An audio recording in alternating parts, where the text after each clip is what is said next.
ایک صحابی آئے، یا رسول اللہ میرا پڑوسی ہے، اس کی کھجور ایسے ٹیڑھی ہو کر میرے گھر میں چند اس کی شاخیں ہیں، ان پہ پھل لگتا ہے، وہ ٹوٹ کے گرتا ہے، میرے بچے اٹھا لیتے ہیں، ہم غریب ہیں، وہ بھاگا بھاگا آتا ان کے منہ سے کھجور نکال لیتا ہے، اس کو کہیں کہ بچوں پر اتنی زیادتی نہ کرے۔ آپ نے اس کو بلایا، وہ منافق تھا، آپ نے اس سے فرمایا بھئی ایک سودا کرتے ہو؟ کہا جی کیا؟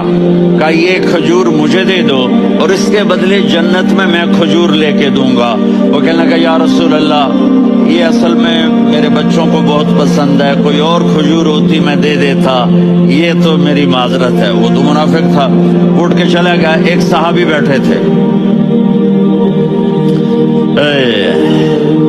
وہ کہنے لگے یا رسول اللہ اگر میں وہ کھجور لے کے دے دوں تو مجھے جنت میں لے دیں گے؟ ان کا نام ہے ابو الدحداح۔ آپ نے کہا ہاں تو مجھے لے کے دے دے، میں تمہیں لے دوں گا۔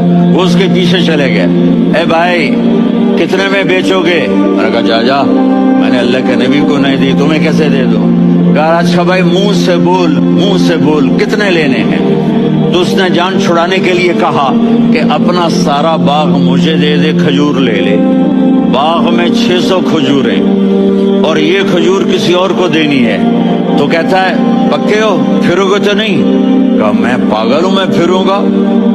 مجھے 600 کھجوروں کا باغ مل رہا ہے۔ انہوں نے کہا ڈن، کھجور میری، باغ تیرا۔ وہ بھاگے بھاگے آئے، یا رسول اللہ میں نے سودا کر لیا۔ کہا کیسے کیا؟ کہا سارا باغ دے کے کھجور لے لی۔ آپ نے کہا پھر میرا سودا بھی بدل گیا۔ کم من عدق رداح ودار فیاح لأبی الدحداح فی الجنہ۔ میرے ساتھی میں اپنی آنکھوں سے دیکھ رہا ہوں کہ اللہ نے تیرے لیے جنت میں ایک گھر نہیں محل بنا دیے، سینکڑوں، اور ایک باغ نہیں ہزاروں باغ تیرے لیے تیار کر دیے۔